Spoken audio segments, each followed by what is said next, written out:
I never thought it would come to this. My wife, my loving wife, involved with a bulldog? Sounds ridiculous, right?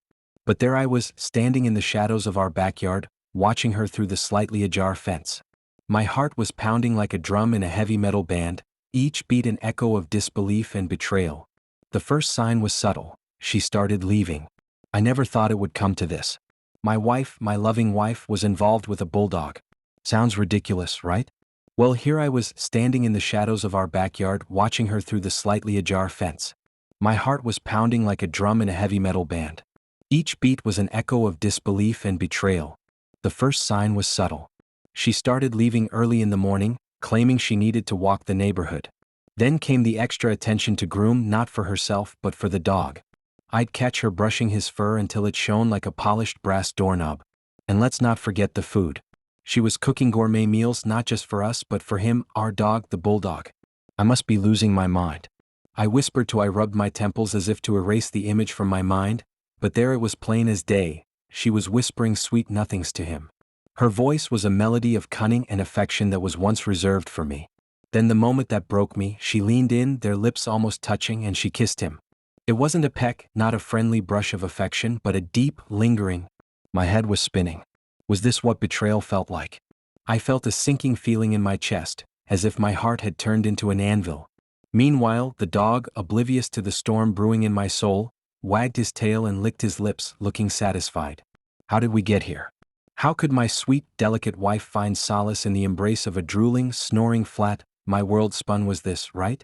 Like, what did betrayal feel like?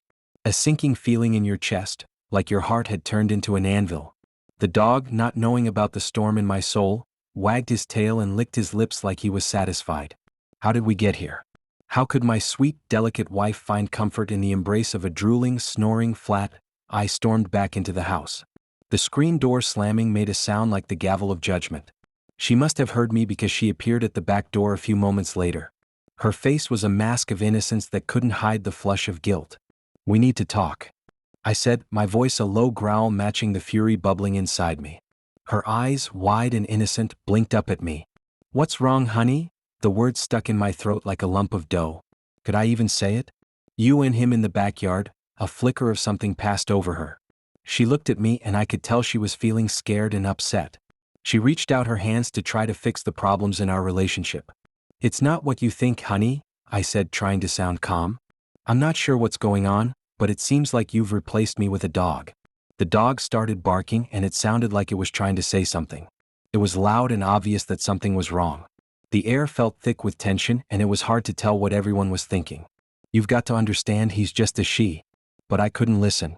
I couldn't bear to hear any justification for this madness. And then the unexpected happened. The bulldog, as if sensing the gravity of the situation, waddled over his heavy body, swaying with each step, and sat right between us. He looked up with those droopy, pleading eyes. Ironically, his presence was the calm in our storm.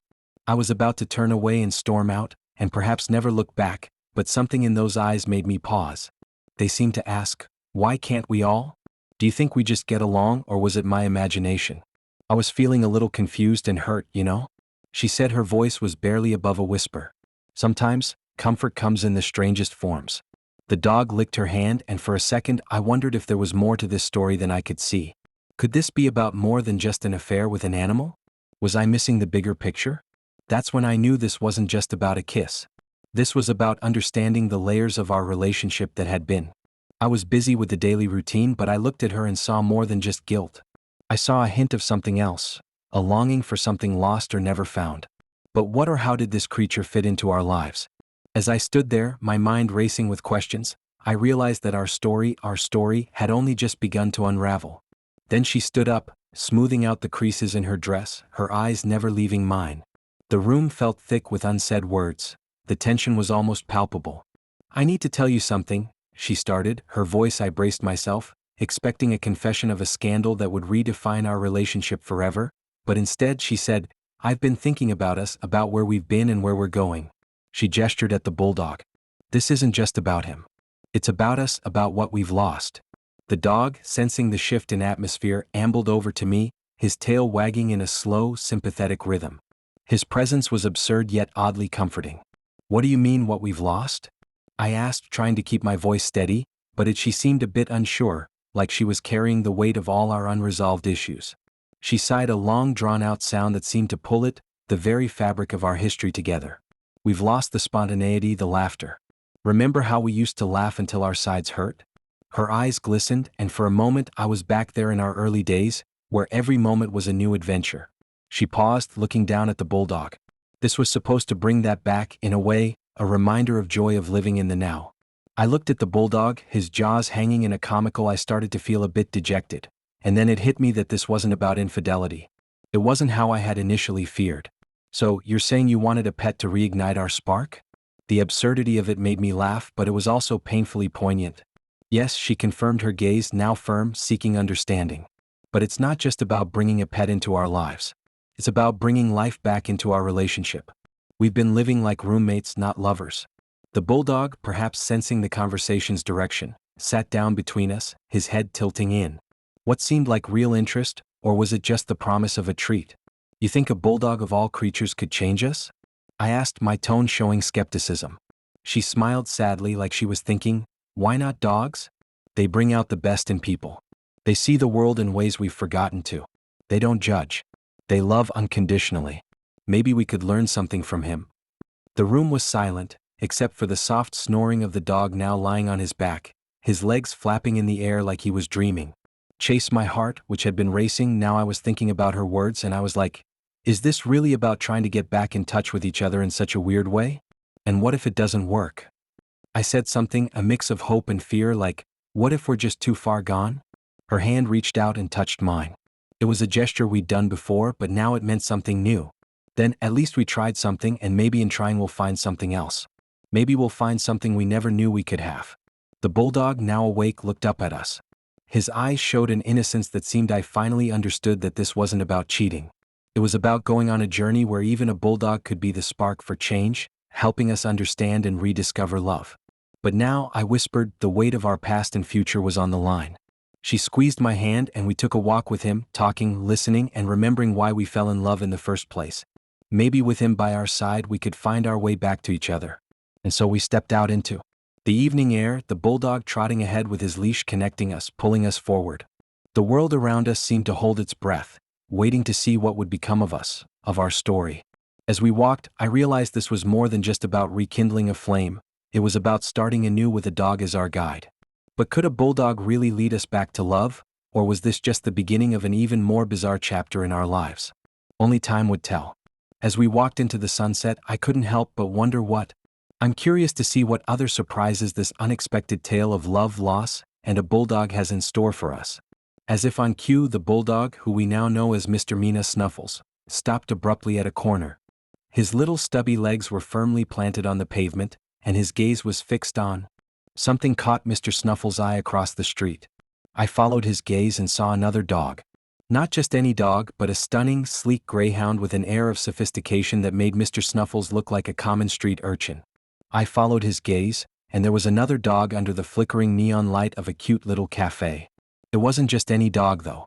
It was a stunning, sleek greyhound with an air of sophistication that made Mr. Snuffles look like a common street urchin by comparison. Comparisons are odorous, right? I said, half joking. Even dogs have their affairs now. Sarah chuckled, but there was a tension in her laughter, a reflection of our own tangled web of emotions. We watched as Mr. Snuffles, with an assertiveness I hadn't seen before, began to tug towards the greyhound. There was something almost desperate in his movement, as if he was drawn to her not just by canine instinct, but by a deeper, more profound connection. Should we let him? Sarah asked, her voice soft and laced with uncertainty. I looked at her, really looked. I saw her for the first time in a long time, and it felt like a lifetime. Her eyes, which I used to think were calm, were full of questions and fears. I felt like I had to protect, fix, and mend what was broken between us. I said, let's see where this leads. I was curious, but I was also scared of what we might find. As we crossed the street, Mr. Snuffles led the way. His leash pulled us forward like a lifeline through rough waters. The greyhound, who was closer now, didn't back off. Instead, she came closer. Mr. Snuffles and the greyhound seemed to have a human-like quality to their grace. They sniffed each other as if they knew each other in a sort of dance of recognition. Sarah and I stood there watching this unexpected encounter. Then, in a move that was like something out of a movie, Mr. Snuffles and the greyhound started trotting together, leading us away from the cafe through the park. There, the city lights gave way to the soft glow of street lamps and the distant hum of life. Sarah and I followed, our hands still linked, our steps in sync with the dogs. They moved with a rhythm, a harmony that seemed to echo the essence of what we used to share. I couldn't help but think about the irony of our situation. We were following our dogs into the unknown, seeking answers in their simple joy and pure connection. I pondered aloud, not really expecting an answer, followers of dogs in search of our lost love? Sarah squeezed my hand. Her voice was gentle but firm. Maybe we're just following a new path, one I couldn't see, and the question hung in the air like a delicate balance. Our future teetered on the edge of this bizarre adventure. As the night deepened, the stars above seemed to pulse with anticipation, and as we moved further into the park, the sound of laughter from a nearby picnic broke through the silence. Mr. Snuffles and the greyhound now playfully circled each other, seeming to be leading us not just through the park, but into a realm of possibilities. Was this their way of showing us how to reconnect, or were they just dogs doing their thing and were we reading too much into it? The answer remained elusive as the night got darker, and with every step, the suspense built. What would we find at the end of this path? A reconciliation or a new beginning with unexpected companions? Only the journey ahead would reveal that. As we continued our walk, the line between human and canine connection blurred, leaving us to wonder. With every step, the suspense built. What would we find at the end of this path?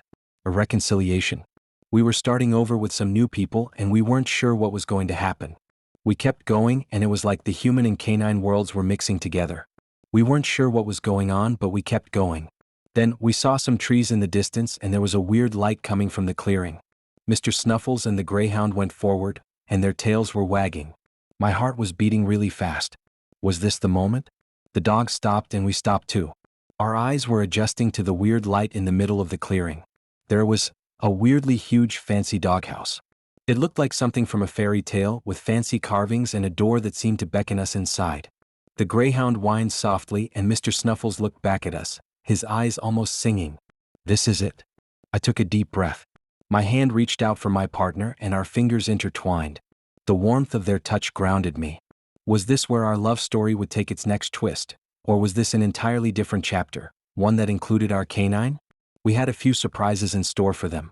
The air smelled like pine and something else I couldn't put my finger on as we got closer to the doghouse. The door opened a little bit and there was a small, cozy room with cushions, toys, and a bunch of dog treats. At the far end, there was another door and you could barely see in because of the light that was coming through the crack.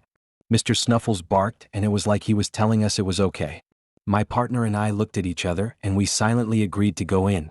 The dogs came right behind us and as we reached for the inner door was open, and you could feel the anticipation in the air. What was on the other side? A reunion? A surprise? Or something so strange that only a night like this could bring? With a mix of excitement and nervousness, we pushed the door open. The light surrounded us and we began our journey with Mr. Snuffles and the greyhound at a critical point. In the end, loyalty was just a leash away. Don't forget to subscribe to the channel, like this story, and leave a comment if you liked it. It'll help us make even more interesting stories for you.